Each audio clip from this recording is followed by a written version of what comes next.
All right, guys, next one in line on ways to create more abundance in your life is interest on ETFs.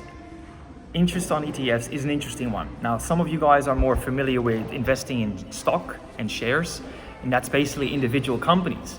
What I really like about ETFs, and they're good ones, so to speak, is that these exchange traded funds, that's what the abbreviation stands for, is a conglomerate of multiple highly successful businesses in multiple different sectors and industries, so that if one sector gets affected by a downturn, it doesn't necessarily lower the return on your investment of the whole portfolio.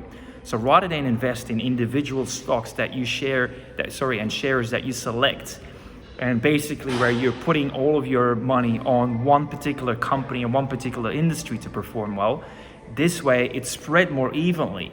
And if you look back on, for example, what the Vanguard ETFs have done over the years, they have gradually, consistently returned a nice, healthy, double-digit return on investment payable in interest, which means not only did the equity or the value of the ETFs grow itself, like a house appreciates in value, they actually also have created interest and therefore income every month on top of that, which means it's almost like getting rent on the asset that you have locked away, that you locked away your money into. So anyway, I personally like these sorts of investments.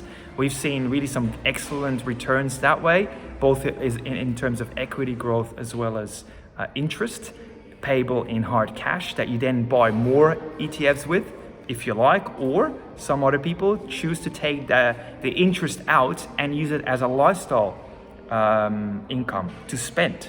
Right? I know people, for example, that have a very healthy superannuation or pension, so to speak, and with a 10+% return on investment, they don't touch the capital, and all they take out is the interest, and that is basically then the money they use in their retirement. That's another way of doing it. But anyway, having these sorts of things, you first obviously got to put the money into them and save up and don't touch it, and it's got to be money that you can kind of do without.